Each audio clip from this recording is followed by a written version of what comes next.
할렐루야! 오늘은 세종을, 내일은 대한민국과 온 땅에 전도와 선교의 사명을 감당하는 세종순복음 드림교회입니다.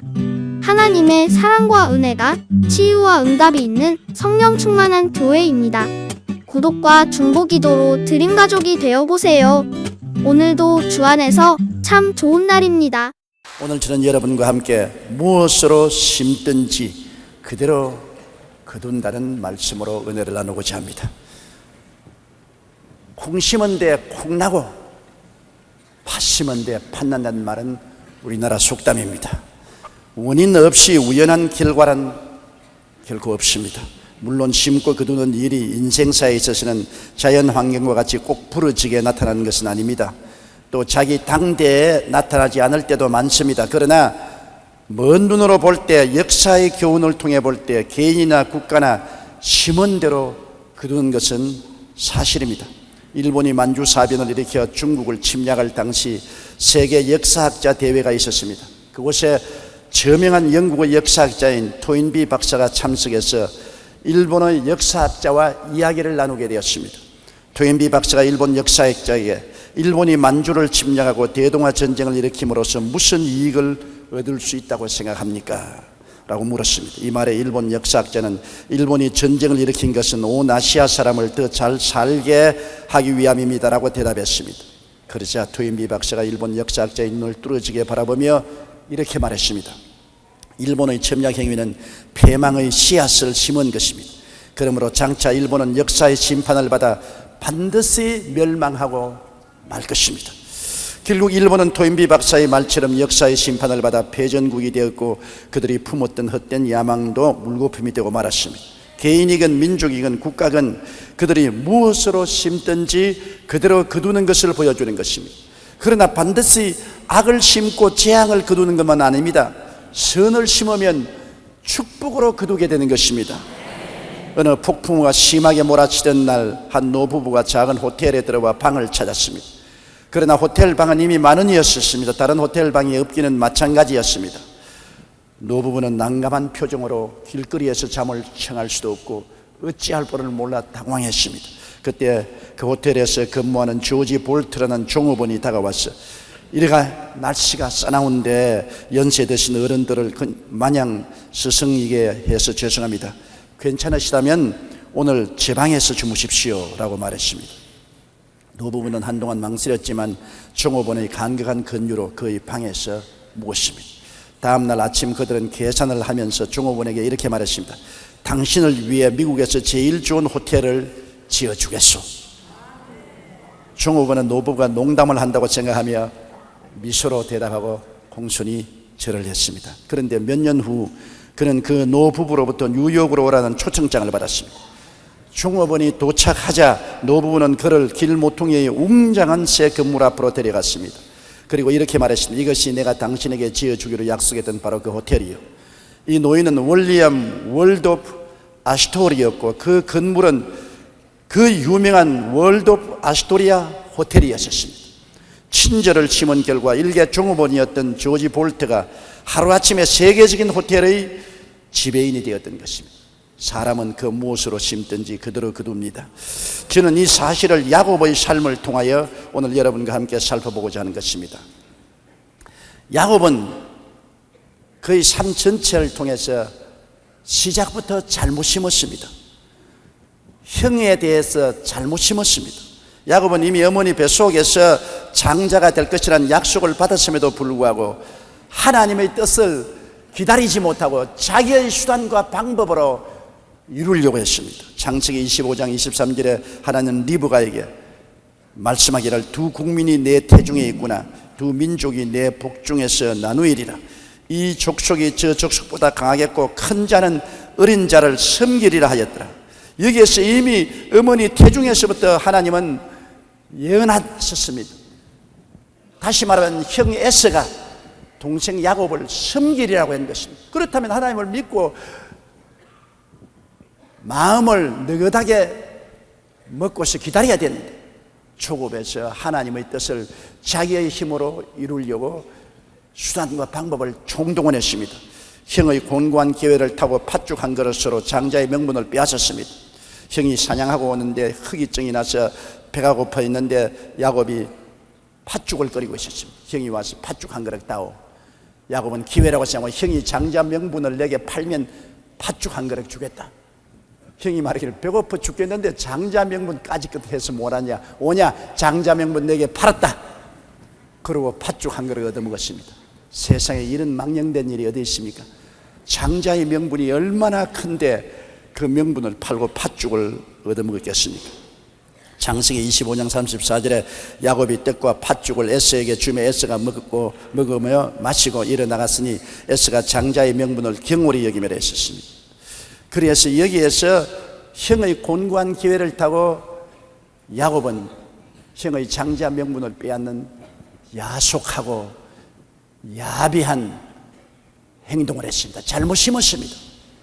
결코 좋은 결과를 맺을 수 없는 악의 씨앗을 심은 것입니다. 그 다음에는 또 아버지를 속이고 어머니와 합작하여 장자의 축복을 도적했습니다.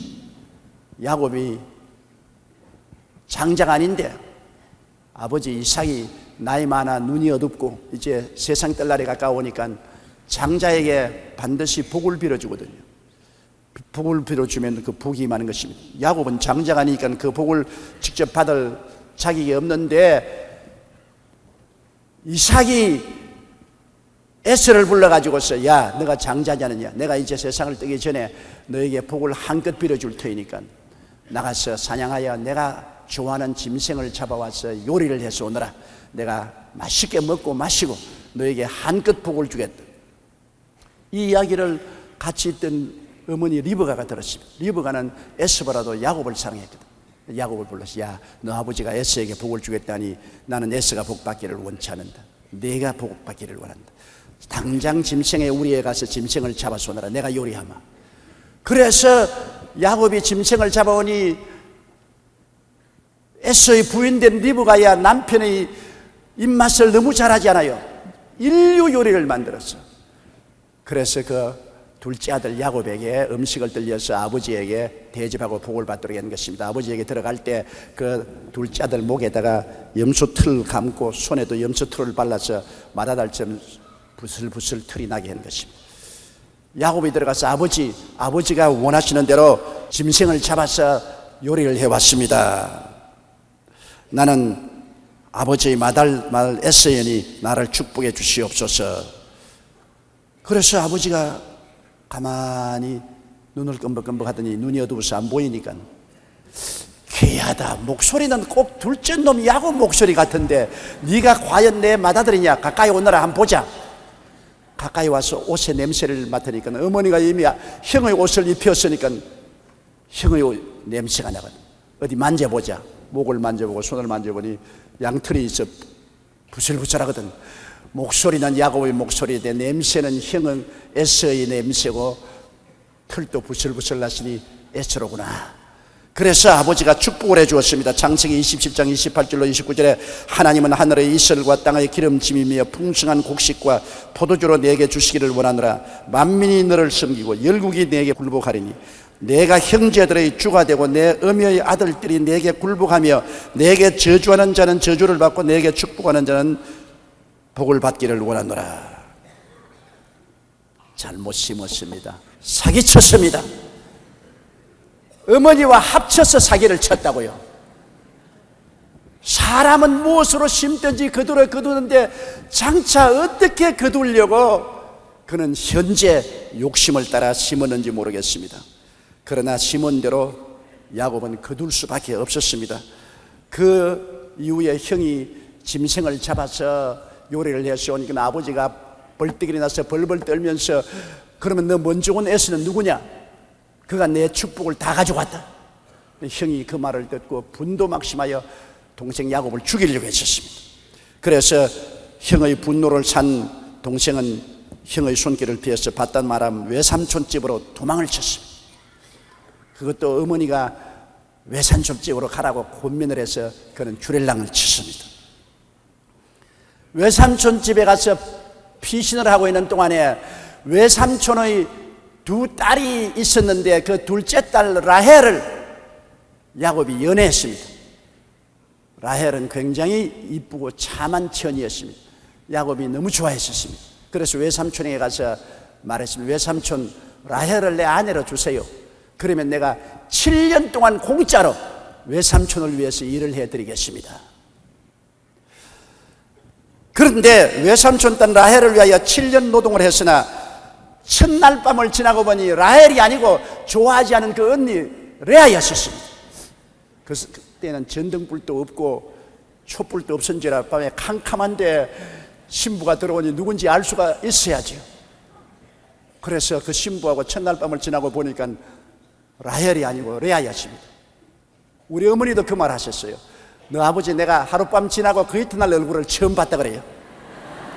옛날에도 시집 오면 남편이 누군지 모르고 그냥 부모들이 맺어준 대로 시집 와서 살다가 얼굴이 어떻게 생겼는지 보는 겁니다.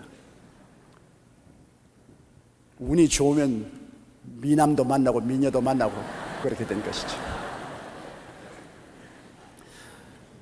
그래서 야곱은 너무나 속이 상했습니다. 창세기 29장 25절에 보면 내가 라헬을 위하여 외삼촌께 봉사하지 않았나이까 외삼촌이 나를 속이시면 어찌미니까. 자기가 형 속인 것은 모르고 아버지 속인 것은 모르고 외삼촌이 자기를 속여서 7년 동안 공짜로 노동력을 사용하고 둘째 딸 라헬을 주지 않고 레아를 준 데 대해서는 분도 막심하고 원통하게 느낀 것입니다. 그때 외삼촌이 말했습니다. 라반이 가로되 형보다 아우를 먼저 주는 것은 우리 지방에서 하지 아니한다이라. 이를 위하여 7일을 채우라. 우리가 그도 내게 주리니 내가 그를 위하여 또 7년을 내게 봉사할지니라. 외삼촌은 단단히 공짜로 외조카의 노동력을 사용하려고 했습니다. 또 7년을 더 일해라. 그러면 라헬을 주겠다. 그래서 라헬을 얻기 위해서 또 7년 동안 뼈가 어스러지게 일을 했습니다. 단단히 사기를 당했습니다. 그런데 그동안에 외삼촌은 야곱의 월급을 계속 속였습니다. 얼마 월급을 주겠다고 했다가 또 속이고 또 얼마 월급을 주겠다고 또 속였습니다. 창세기 31장 38절로 42절에 보면 내가 이 20년에 외삼촌과 함께 하였거니와 외삼촌의 암양들이나 암염소들이 낙태하지 아니하였고 또 외삼촌의 양떼의 수양을 내가 먹지 아니하였으며 물려 찢긴 것은 내가 외삼촌에게로 가져가지 아니하고 스스로 그것을 보충하였으며 낮에 도적을 맞았든지 밤에 도적을 맞았든지 내가 외삼촌에게 물어내었으며 내가 이와 같이 낮에는 더위를 무릅쓰고 밤에는 추위를 당하며 눈 붙일 겨를도 없이 지내었나이다. 내가 외삼촌의 집에 거한 이 20년에 외삼촌의 두 딸을 위하여 14년, 외삼촌의 양떼를 위하여 6년을 외삼촌을 봉사하였거니와 외삼촌께서 내 품값을 10번이나 변역하였으니 우리 아버님의 하나님 아브라함의 하나님 곧 이삭의 경외하는 이가 나와 함께 계시지 아니하셨다면 외삼촌께서 이제 나를 공수로 돌려보냈으리다. 20년 동안 외삼촌 집에 살면서 처음부터 끝까지 빨가벗겼습니다. 완전히 사기당했었습니다. 야곱은 그것이 굉장히 마음이 고통스럽고 괴로웠지만은 사람이 무엇으로 심든지 그대로 거둡니다. 자기가 형을 속이고 아버지를 속인 것을 결국 외삼촌 집에 가서 머리끝부터 발끝까지 거두게 된 것입니다. 베키 커튼이라는 아름다운 여인이 있었습니다. 그녀는 자신의 세 번째 남편을 도끼로 살해해서 집 앞 연못에 던져버렸습니다. 얼마 후 시체가 발견되어 수사관들에 의해 인양되었는데 인양 작업 중 그동안 행방불명으로 처리되었던 그녀의 첫 번째와 두 번째 남편의 시체도 함께 발견되었습니다. 부검 결과 한 사람은 큰 공업용 바늘에 심장이 찔려 죽었고 다른 사람은 독살되었음이 밝혀졌습니다. 얼마 후 이 희대의 악녀는 재판을 받았는데 그녀가 얼마나 아름다웠던지 그 재판 과정을 지켜보았던 메이슨 로크 웜스 목사는 이렇게 묘사했습니다. 법정에서는 그녀의 보석 같은 눈에서 눈물이 흘러내렸다. 그녀가 장밋빛 뺨에 눈물을 흘리며 무죄를 호소하자 그 미묘한 아름다움에 법정 전체가 혼이 빠져버린 듯 했고 엄격한 판사도 마음이 풀어진 모습이었다. 판사나 배심은 모두 몸을 앞으로 내밀고 넋을 잃은 채 세상에 어쩌면 저렇게 마음을 끄는 사람이 있을까라고 감탄했다. 결국 판사와 배심원들은 이렇게 아름다운 여인이 그토록 잔인하게 사람을 죽일 수가 없다고 생각해서 증거가 부족하다는 이유로 무죄 판결을 내렸다. 판결이 끝난 후 베키 커튼은 보란듯이 배심원이었던 사람과 결혼해 사치 행각을 벌였다. 그러나 얼마 지나자 그녀의 자신의 친오빠가 그 여동생을 살해하고 말았다. 사람은 속일 수 있어도 하나님은 속일 수 없습니다. 자신이 심은 대로 거둔 것입니다. 너무나 아름다운 여인이기 때문에 판사도 검사도 배심원도 혼이 빠져버렸습니다. 그의 눈물의 호수에 무죄를 선언했지만 하나님은 그렇지 않으셨습니다. 결국 하나님은 친오빠를 사용하셔서 그를 살해하고 마른 것입니다. 사람이 무엇으로 심든지 거두는 것입니다. 그러나 또 잘 심은 것을 보세요. 미국의 보스턴시의 시드로사라는 청년이 거상 바튼을 찾아갔습니다. 제가 워싱턴에 소매상을 하나 차리려고 하는데 2,000불만 돈을 빌려주십시오. 바튼은 담보물을 주면 그렇게 하겠다고 했습니다. 그러나 시드로사에게는 담보로 내놓을 만한 것이 없었습니다. 회사 규정상 확실히 담보물 없이는 돈을 빌려줄 수 없었지만 버튼은 그 청년에게 믿음이 갔습니다. 그래서 장래가 촉망되는 젊은이에게 투자하는 마음으로 선뜻 무담보로 2,000불을 빌려주었습니다. 이 일이 있은 지 10년 후에 세계적인 대공황이 왔습니다. 바튼의 사업도 도산되어 빚을 갚지 않으면 도저히 재기할 수 없었습니다. 이 사실을 듣게 된 시드로사는 바튼을 찾아왔습니다. 얼마나 부채를 지셨습니까? 75,000달러요. 이번엔 제가 그 금액을 드리겠습니다. 전에 선생님께서 빌려주신 돈으로 저는 사업을 잘 꾸려 나가서 큰 부자가 되었습니다. 아니 그때 그 돈은 벌써 다 갚았는데 뭘 또 준다는 것입니까? 내가 빌려준 2,000불 다 당신이 갚지 않았어. 이 말에 시드로사는 아닙니다. 선생님께서 빌려주신 돈은 모두 갚아드렸지만 도와주셨던 그 은혜는 그대로 남아 있습니다. 이렇게 어려운 때에 제가 조금이라도 도움이 될 수 있다면 돕는 것이 저의 의무입니다 하며 그액을 도와주었습니다. 덕분에 바튼은 재기할 수 있었고 이 두 사람은 모두 사업에 크게 성공했다고 합니다. 어려운 청년에게 베풀었던 도움이 자신이 어려울 때 더 큰 도움으로 돌아왔던 것입니다. 사람이 무엇으로 심든지 그대로 거두리라. 악을 심으면 재앙으로 거두고 선을 심으면 축복으로 거두게 되는 것입니다. 야곱은 형에게 잘못한 그 행위가 20년 후에 거둘 줄은 꿈에도 몰랐습니다. 그가 처자를 거느리고 자기의 짐승떼를 거느리고 고향 산천으로 돌아오는데 고향에는 형이 버티고 있잖아요. 그래서 사자를 형에게 보냈습니다. 아우가 20년간 외삼촌 집에 있다가 돌아오니 받아주십시오. 그런데 그 사자가 얼굴이 백지장같이 되어 혼비백산해서 돌아왔습니다. 그 말을 하자마자 당신의 형이 400명의 장정을 거느리고 무장하고 출동을 했습니다. 형은 20년 동안 이를 갈았습니다. 이놈 어디 두고 보자. 내가 너에게 복수하겠다. 그래서 동생이 온다는 말을 듣고 400명의 장정을 무장시켜서 왔습니다. 동생 한 사람 처치하는데 여러분 400명의 무장한 청년을 데리고 오다니 무시무시하지 않습니까? 그 말을 듣고 야곱은 창자가 녹는 것 같았습니다. 창세기 32장 7절로 12절에 야곱이 심히 두렵고 답답하여 자기와 함께한 종자와 양과 소와 약대를 두 떼로 나누고 가로되 에스가 와서 한 떼를 치면 남은 떼는 피하리라 하고 야곱이 또 가로되 나의 조부 아브라함의 하나님 나의 아버지 이삭의 하나님 야훼여 주께서 전에 내게 명하시기를 내 고향 내 족속에게로 돌아가라 내가 내게 은혜를 베풀리라 하셨나이다.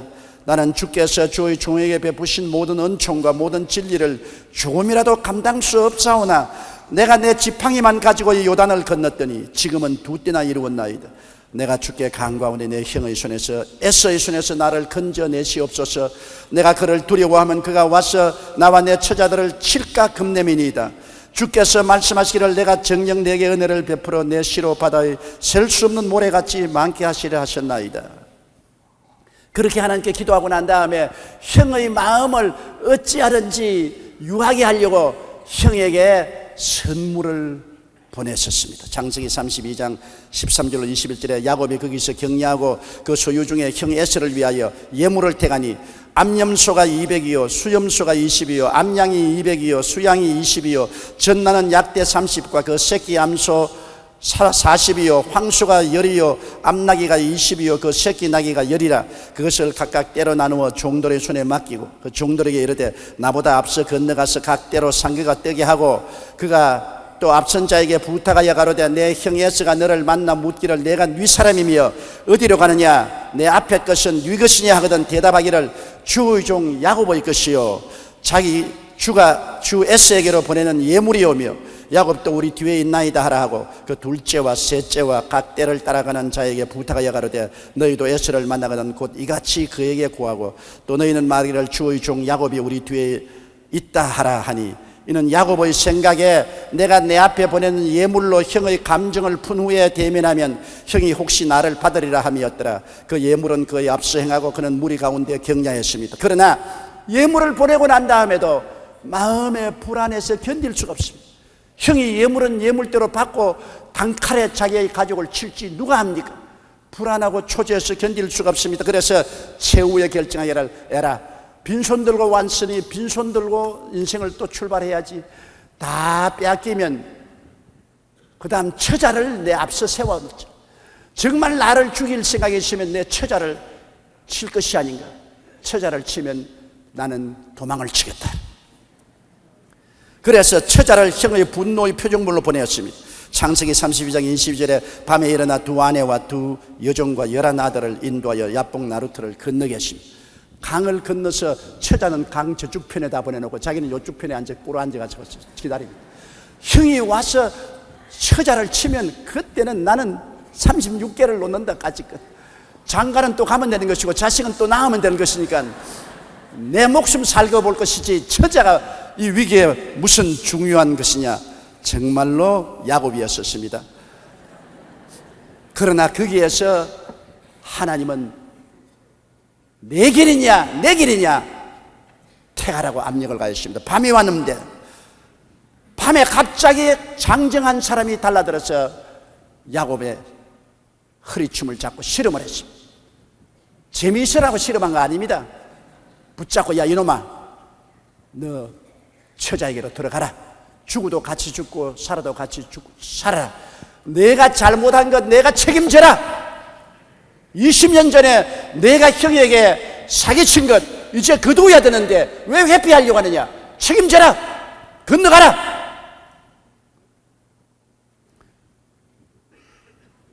야곱은 안 건너갈랍니다. 나 감당 못해요. 나 살아야 되겠어요. 내 짐승 다 잃어버리고 내 처자식들 다 죽더라도 나만 살아야 됩니다.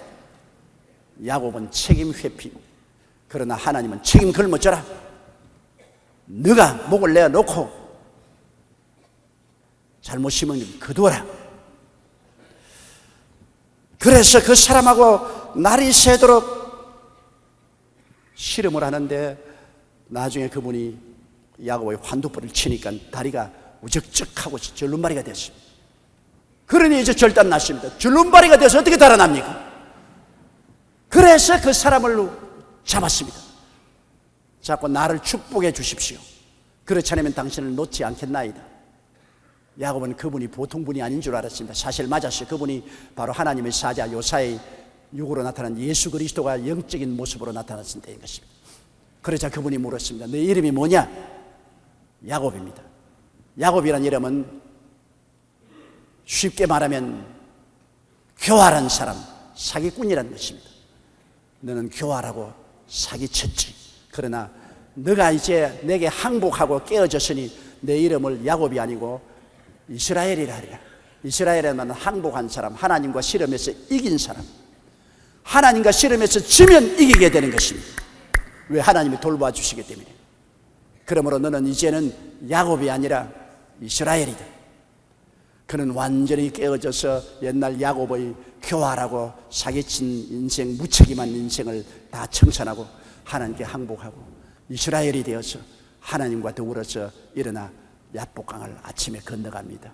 성경에 보면 그가 야복강을 건널 때 태양이 떠올랐다고 했습니다. 아침이 되어 태양이 떠오를 뿐 아니라 그 인생에 태양이 떠올랐습니다. 야곱으로 인생을 사는 이상, 교활하고 사기치고 자기 중심으로 사는 이상은 끝까지 캄캄한 밤이고 하나님과 씨름해야 됩니다. 깨어져서 하나님께 항복하고 하나님 종이 되면은 그 이름이 이스라엘, 하나님과 씨름해서 이긴 자, 하나님의 왕자가 되고 그 인생에 태양이 떠오르게 되는 것입니다. 그는 쩔뚝쩔뚝하면서 온몸에 상처를 입었으나 야복 나루터를 건너서 처자가 있는 그곳으로 갔습니다. 나는 여기에서 굉장히 감동을 느낍니다. 그는 야곱이 밤새도록 하나님의 사자와 씨름하고 깨어져서 변화되어 이스라엘이 되었다는 것입니다. 우리가 인생을 살면서 우리에게 다가오는 여러 가지 시험과 환난이 많지 않습니까? 그 대다수의 시험과 환난은 우리가 과거에 잘못 심어서 다가오는 것입니다. 내가 알든지 모르든지 과거에 잘못 심은 것이 폭풍화되어서 다가오는 것입니다. 이것을 우리가 책임을 안 지겠다고 회피하고 뒤로 물러서면 하나님과 씨름하게 되는 것입니다. 하나님은 여러분 우리가 심은 것을 우리가 거두라고 말하는 것입니다. 그러나 너 힘으로 거두지 말고 교활하고 사기치고 인본주의적인 너 힘으로 거두지 말고 깨어져서 하나님께 항복하고 하나님을 의지하면 하나님이 너를 이스라엘로 만들어서 너를 거두게 만들어 주시겠다. 하나님이 힘과 능력을 주어서 거두게 해주시겠다. 오늘날 역사적으로 보면 제2차 대전을 일으킨 나라는 독일과 일본입니다. 두 나라가 다 패전했는데 여러분 독일은 야곱에서 이스라엘이 된 나라입니다. 그들은 교활하고 사기치고 온 유럽을 다 먹으려고 했으나 패전하고 난 다음에 그들은 깨어지고 회개하고 하나님께 항복하고 변화되었습니다. 독일은 자기들이 잘못한 것을 온 천하에 공포하고 모든 교과서에 자기들이 2차 대전 때 잘못하고 유대인 600만 명을 죽인 것을 공개로 기록하게 하고 그들은 보상을 했고 또 지금도 보상하고 있습니다. 그들은 탁 털어놓고 온 세계 앞에 우린 죄인입니다. 우린 회개합니다. 우리는 보상합니다. 그런데 일본은 끝까지 야곱으로 남아있고 이스라엘이 되지 않습니다. 일본은 제2차 세계대전을 미화합니다. 우리가 전쟁한 것은 아시아를 잘 살리기 위해서 했다. 한국을 점령한 것은 한국을 발전하기 위해서 그렇게 했다. 한국에 좋은 일을 했다. 그들의 침략적인 만행을 변명을 합니다. 독일처럼 회개를 하지 않습니다. 우리 잘했다. 잘못 심은 것 무엇이 있느냐? 잘했다. 그리고 그들은 회개해서 보상하지 않습니다. 우리는 정신대 여자들을 동원하지 않았다. 그건 없는 일이다. 우리는 징용이나 징병하지 않았다. 없는 일이다. 교과서에 쓰지 마라. 보상할 수 없다. 완전히 야곱입니다. 이기주의적이고 교활하고 사기고 자기 중심주의인 거죠. 그러므로 일본은 끝까지 하나님과 씨름해야 됩니다. 그러한 개인이나 그러한 나라를 위해서는 하나님이 끝까지 씨름합니다. 언제까지? 환두뼈가 부러질 때까지 씨름하는 것입니다. 독일은 이미 씨름 끝났습니다. 야곱이 이스라엘로 변화되어 버렸었습니다. 하나님은 독일과 같이 계시고 화해해서 축복하십니다. 일본은 하나님과 끝까지 씨름할 것입니다. 그들은 개인이나 사회나 국가가 야곱에서 깨어져서 이스라엘이 되기 전에는 하나님이 실험하십니다. 끝까지 깨어지고 회개하고 변화되지 않으면 하나님이 환두뼈를 때리는 것입니다. 여러분, 하나님을 우습게 여기면 안 됩니다. 하나님을 우습게 여기지 말라. 사람이 무엇으로 심든지 그대로 거둔다고 말했습니다. 개인이나 국가가 절대로 하나님을 희롱하거나 농락할 수 없습니다. 하나님께 항복하고 하나님의 복을 구하면 하나님께서 그 기도를 들으시고 은혜를 베푸시는 것입니다. 일본도 책임을 회피하지 말고 보상을 거부하지 말고 그 책임을 만천하에 교과서에 다 공개하고 그리고 보상을 하면은 하나님이 일본의 기도를 들어주시고 야곱이 아닌 이스라엘로 만들어 주실 것입니다. 똑같은 2차 대전을 일으킨 전범의 국가가 독일은 저렇게도 회개하고 변화받아 야곱이 이스라엘로 됐는데 왜 일본은 끝까지 야곱으로 남아있고 책임을 지지 아니하고 교활하고 이기주의적이고 인본주의적인지 감탄할 정도입니다. 그러나 하나님은 그대로 내어놓지 않습니다. 깨어지지 아니하면 하나님이 강제로 깨뜨리는 것을 우리는 알고 있는 것입니다. 매를 더 맞고 또 맞게 될 것이고 나중에는 환두뼈가 어그러지게 될 것입니다. 그러기 전에 빨리 회개하는 것이 좋습니다. 하나님께 복을 받고 심은 것을 거두면 쉽게 거둘 수가 있습니다. 여기에 형은 400인의 청년들을 무장시켜서 시시각각으로 다가옵니다. 도망치려던 야곱은 이제는 깨어지고 변화되어 하나님과 함께 형을 향해서 나아가는 이스라엘이 되었습니다.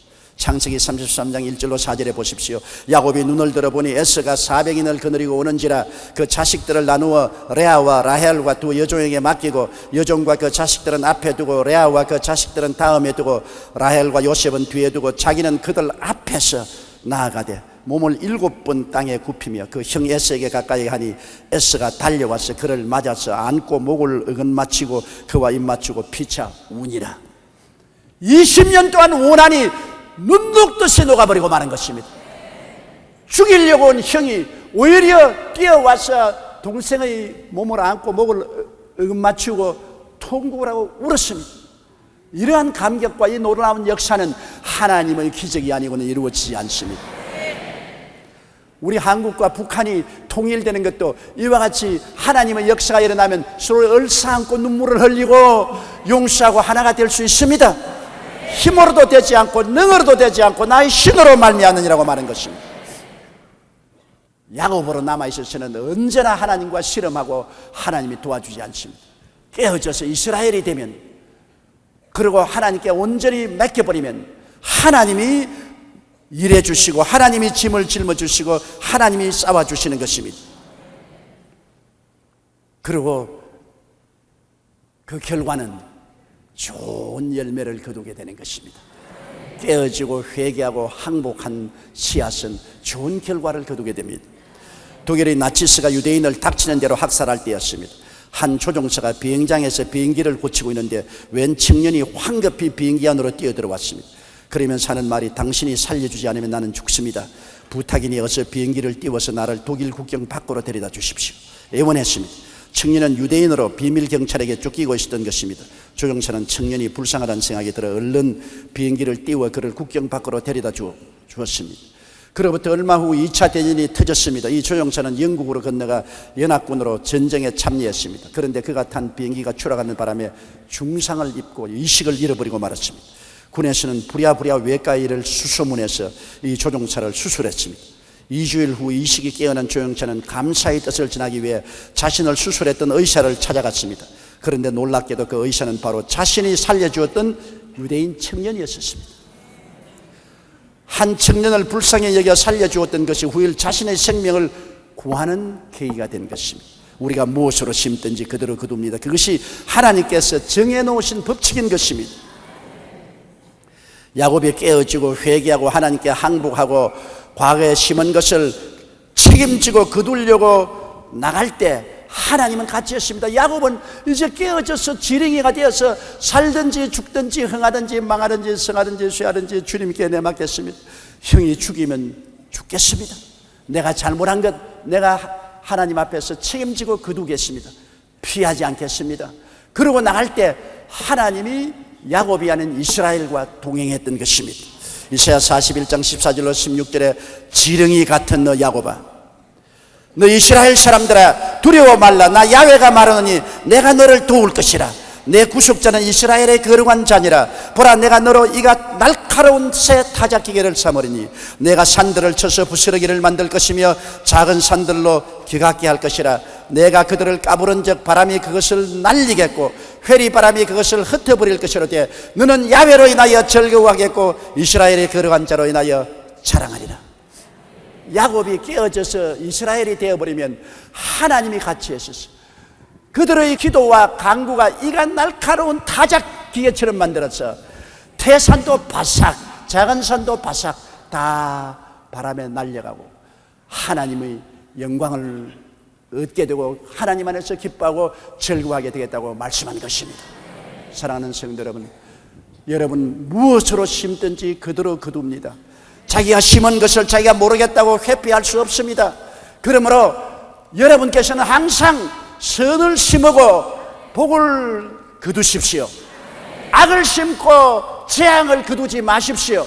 사람이 무엇으로 심든지 그대로 거두게 됩니다. 그리고 심은 것을 회피하지 마십시오. 내가 교활하고 사기꾼적 심정으로 인본주의로 피해보려고 하지만은 그러면 하나님과 씨름하게 되는 것입니다. 하나님 앞에서 환두뼈가 부러지게 되는 것입니다.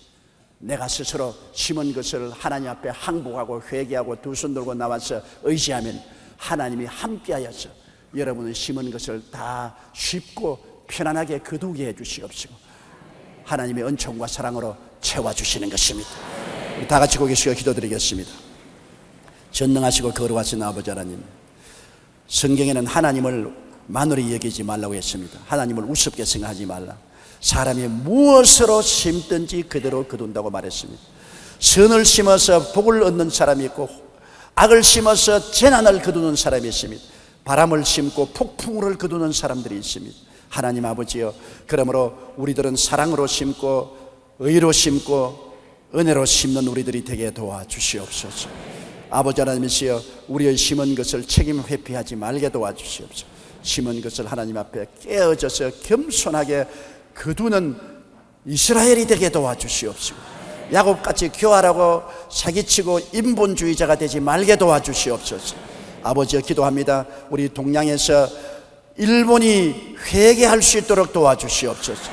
끝까지 잘못 심어놓고 그것을 변명하고 잘 심었다고 주장하가 고집하다가 하나님께 매를 맞아 환두뼈가 부러지지 않게 만들어 주시옵시고 일본이 독일처럼 깨어지고 회개하여 잘못을 전 세계에 고백하고 그러고 보상하는 이스라엘이 되게 도와주시옵소서.